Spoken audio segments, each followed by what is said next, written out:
Capítulo 8. A jornada de volta. Subtítulo 1.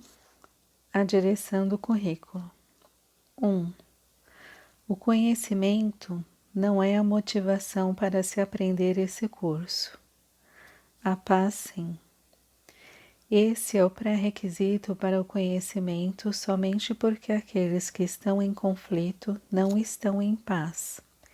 E a paz é a condição do conhecimento porque é a condição do reino. O conhecimento só pode ser restaurado quando satisfaz as suas condições. Isso não é uma barganha feita por Deus, que não faz barganhas. É simplesmente o resultado do teu mau uso das suas leis em função de uma vontade imaginária que não é a sua. O conhecimento é a sua vontade. Se estás te opondo à sua vontade, como podes ter conhecimento? Eu te disse o que o conhecimento te oferece, mas talvez ainda não consideres isso totalmente desejável. Se considerasses, não estarias tão pronto para jogá-lo fora quando o ego pede a tua aliança. 2. As distrações do ego podem parecer interferir com o teu aprendizado, mas o ego não tem nenhum poder para distrair-te, a não ser que lhe dês o poder de fazê-lo. A voz do ego é uma alucinação.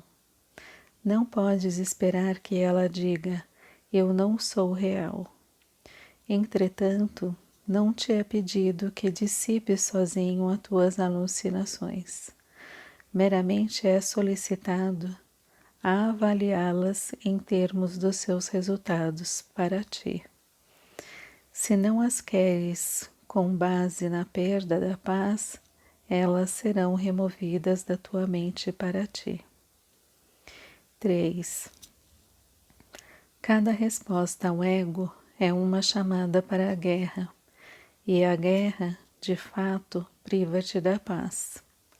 No entanto, nessa guerra não há oponente.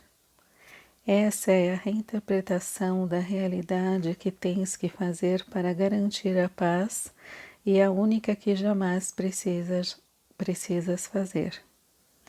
Aqueles que percebes como oponentes são parte da tua paz, da qual da qual estás desistindo por atacá-los. Como é possível ter algo do qual desististe? Compartilhas para ter, mas não desististes da paz para ti mesmo. Quando desistes da paz, estás te excluindo dela. Essa é uma condição tão alheia ao reino que não podes compreender o estado que prevalece dentro dele. 4. O teu aprendizado passado não pode deixar de ter te ensinado coisas erradas simplesmente porque não te fez feliz. Com base nisso, apenas o teu valor deve ser questionado. Se o aprendizado almeja a mudança, e é sempre esse o seu propósito, estás satisfeito com as mudanças que teu aprendizado te trouxe? A insatisfação com os resultados do aprendizado é um sinal do fracasso do dito aprendizado, pois significa que não conseguiste o que querias. 5. O currículo da expiação é o oposto do currículo que estabeleceste para ti mesmo, mas assim também é o seu resultado. Se o resultado do teu te tem feito infeliz, e se queres outro diferente, obviamente, é necessária uma mudança de currículo. A primeira mudança a ser introduzida é uma mudança de direção. Um currículo significativo não pode ser inconsistente. Se é planejado por 2 professores, cada um acreditando em ideias diametralmente opostas, não pode ser integrado. Se é desenvolvido por esses dois professores simultaneamente, cada um apenas interfere com o outro. Isso conduz à flutuação, mas não à mudança. Os voláteis não têm direção. Não podem escolher uma direção porque não podem abandonar a outra, mesmo que essa não exista. Seu currículo conflitado lhes ensina que todas as direções existem e não lhes dá uma referência racional para a escolha. 6.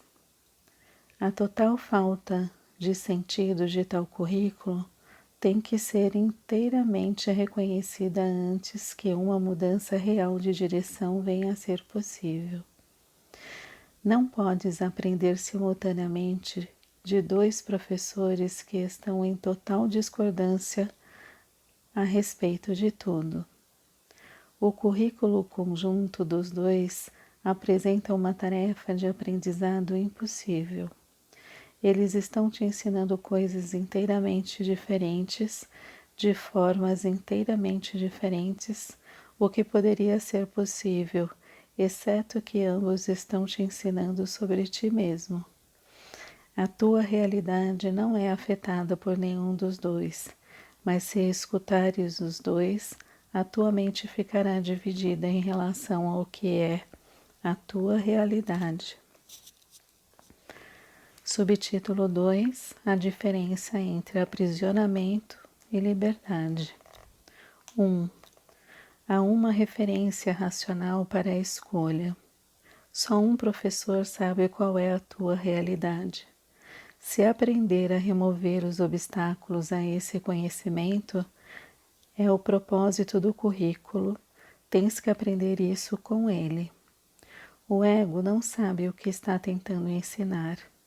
Está tentando te ensinar o que tu és sem saber o que és. Só é perito em confusão. Não entende de nenhuma outra coisa. Como professor, então, o ego é totalmente confuso e confunde totalmente.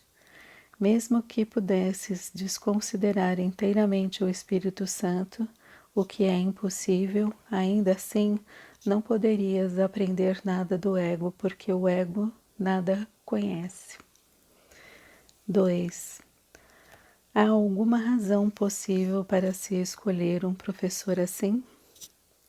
Não é verdade que a desconsideração total de qualquer coisa que ele ensine não pode deixar de ser sentido? É esse o professor ao qual um filho de Deus deve se voltar para achar a si mesmo? O ego nunca te deu uma resposta razoável para coisa alguma.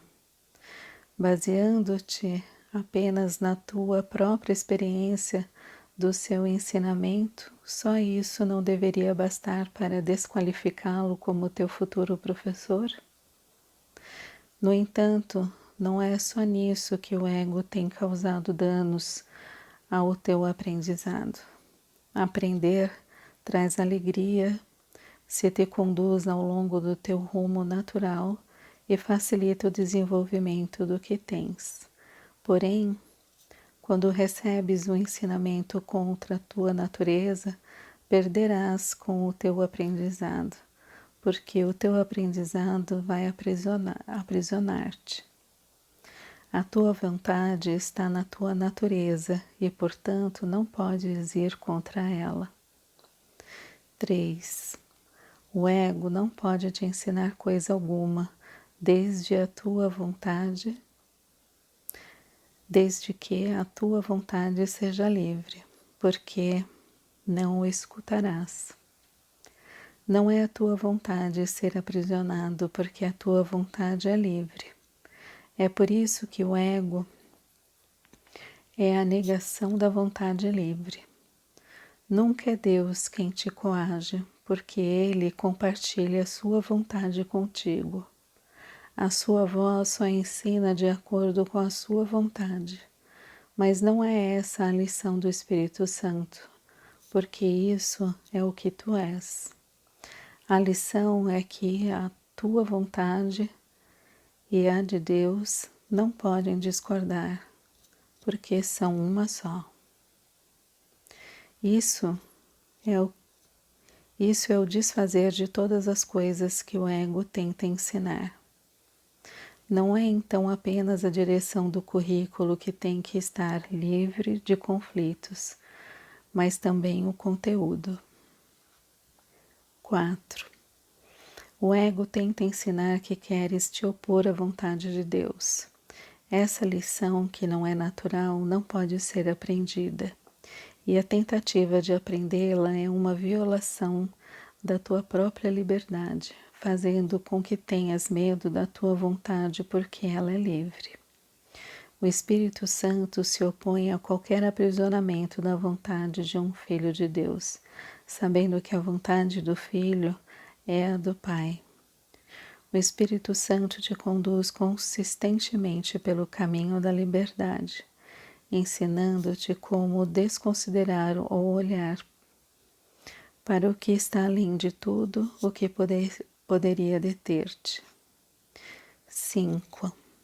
Nós dissemos que o Espírito Santo te ensina a diferença entre dor e alegria.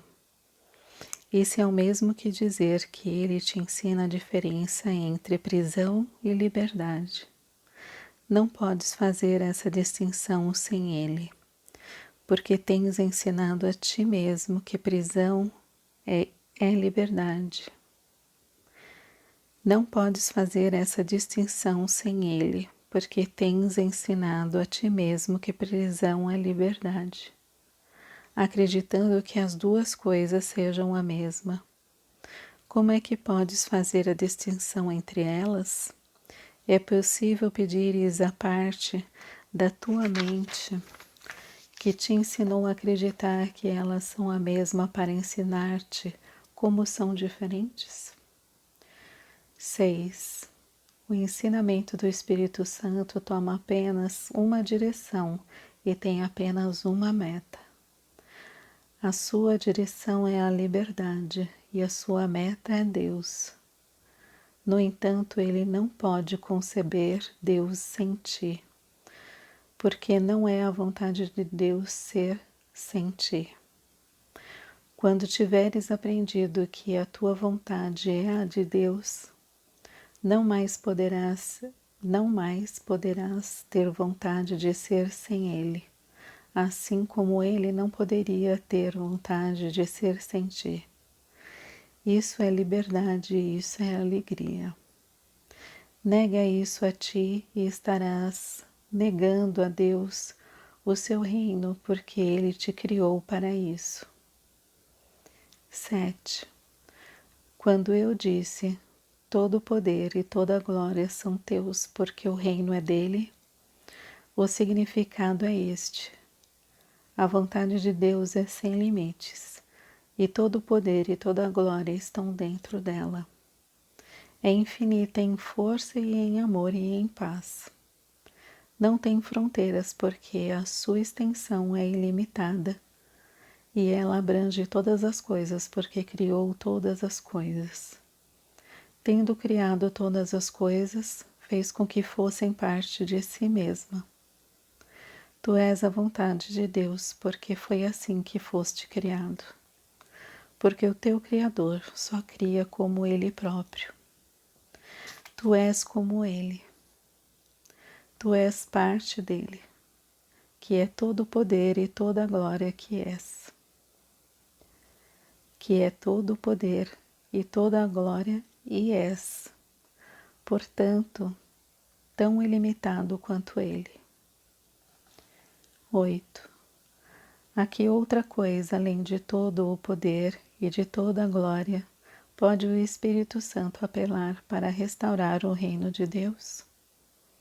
Assim sendo, o seu apelo dirige-se meramente ao que é o reino, para que o próprio reino reconheça o que é.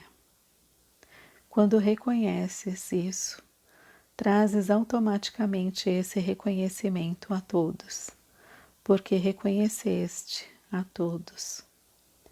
Pelo teu reconhecimento, despertas o deles, e através do deles o teu é estendido. O despertar corre com facilidade e contentamento pelo reino em resposta ao chamado daquele que fala por Deus. Essa é a resposta natural de cada filho de Deus à voz pelo seu Criador, porque essa é a voz pelas suas criações e pela sua própria extensão.